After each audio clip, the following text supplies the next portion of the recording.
Je m'appelle Ahmed Aziz Diallo, je suis le maire de Dori et président de la fêtière du C3 Sahel.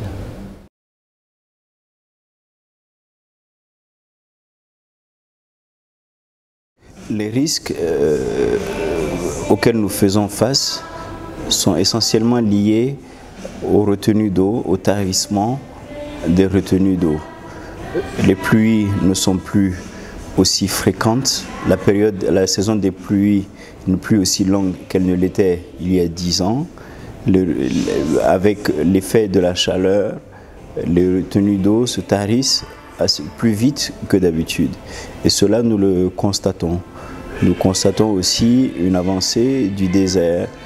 Parce que ceux qui ont l'habitude de planter, de mener des activités qui permettent de lutter contre l'avancée du désert, n'arrivent plus à le faire comme ils le faisaient de par le passé, à cause justement du manque des investissements en matière d'hydraulique.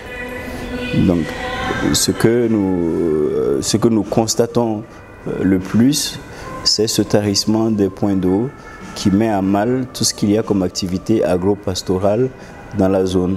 Et quand on sait que 80% des populations dans la région du Sahel ont pour activité économique principale l'élevage, vous voyez un peu ce que cela implique, l'impact que cela a sur toute l'économie et la vie sociale en général dans la région.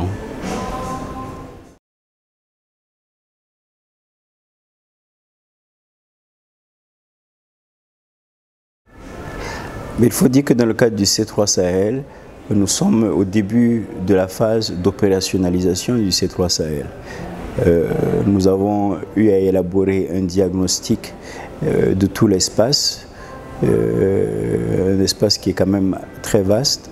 Et à partir de ce diagnostic, nous avons, avec l'appui de l'UEMOA et de la coopération suisse, nous avons élaboré notre SATI, c'est le schéma d'aménagement transfrontalier intégré. Et dans ce SATI, le caractère environnemental, l'importance de la question environnementale liée au changement climatique est très bien ressortie. Donc après ce SATI, nous avons élaboré une stratégie et sur la base de cette stratégie et des rencontres que nous avons eues avec les populations, nous avons identifié des projets prioritaires. Un bon nombre de ces projets ont un lien direct avec les changements climatiques. Comme je disais tout à l'heure, 80% des populations dans le secteur sont dans le domaine de l'élevage, avec 80% aussi de la population qui a moins de 35 ans. Et donc nous réalisons les investissements qui ont trait à ce secteur de l'économie de l'élevage, mais qui permettent aussi de lutter contre les effets des changements climatiques. Donc un bon nombre de projets ont été identifiés dans tous les trois pays de l'espace qui permettent, si jamais ces projets-là arrivaient à être réalisés, ça va permettre d'atténuer l'impact des changements climatiques, surtout sur ce qu'il y a comme activité économique et sociale au niveau de la zone. Donc ces projets-là, nous sommes à la recherche de financement pour ces projets.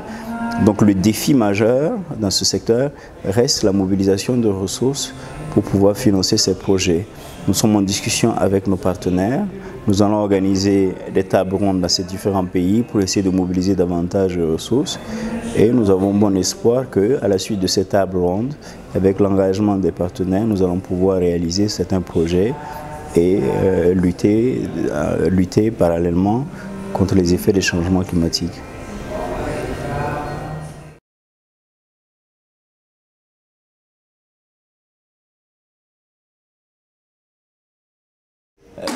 Il faut noter que les collectivités territoriales sont à la base, sont vraiment au niveau de l'exécution de tout ce qu'il y a comme initiative.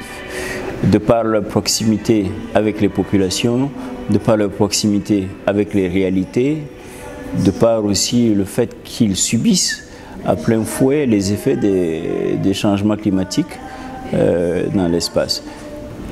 Nous avons un avantage comparatif.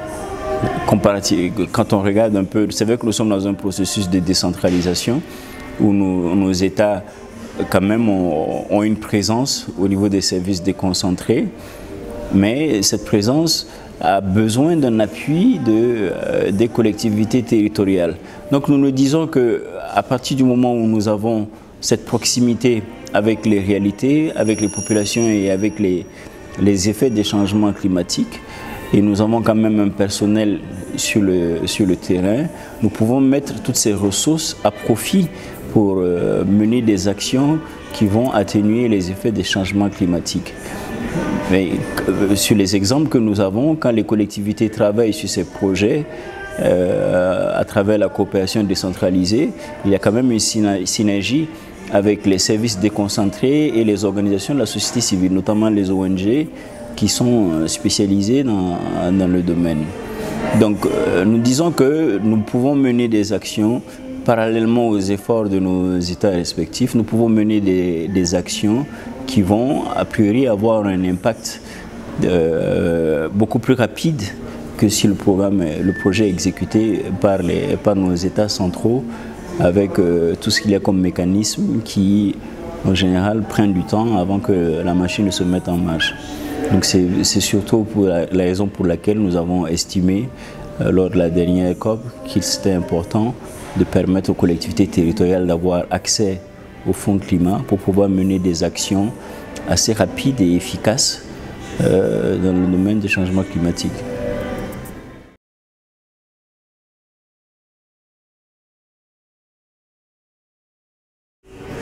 Nous avons effectivement signé cette convention qui lie notre commune à des obligations en matière d'action à mener dans le domaine des changements climatiques.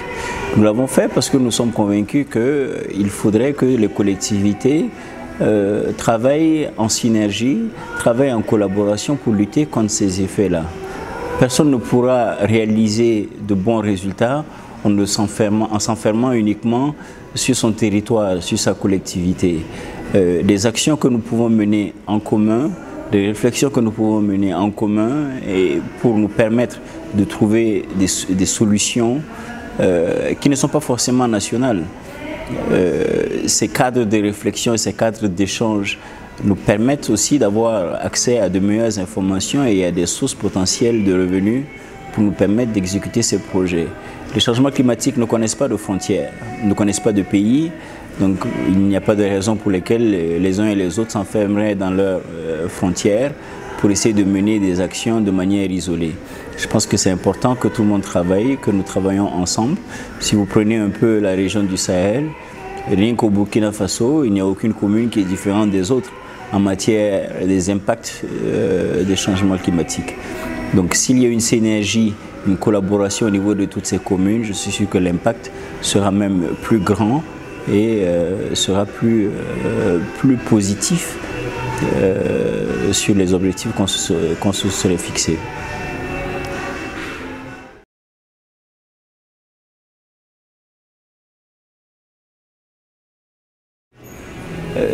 Les travaux qui ont été menés par la MOT et l'OCDE sont très importants. Nous sommes essentiellement dans le domaine de la réalisation des études de cet espace. Et ces travaux auxquels nous avons eu accès nous ont permis d'avoir une meilleure lecture, une meilleure connaissance de notre espace. Les rapports qui ont été mis à notre disposition nous ont beaucoup aidés lorsqu'on réalisait le diagnostic de notre espace avant l'élaboration du SATI.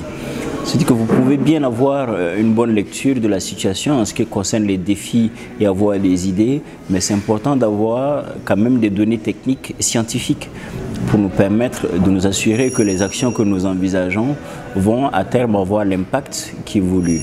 Donc c'est dans ce sens que ces données nous ont été très utiles et nous espérons que ces études aussi vont se poursuivre au niveau de notre espace parce que les champs d'action sont nombreux, les besoins sont énormes et ces études nous permettent quand même de nourrir la réflexion et surtout d'avoir une planification cohérente des activités que nous allons mener, surtout dans le domaine des changements climatiques.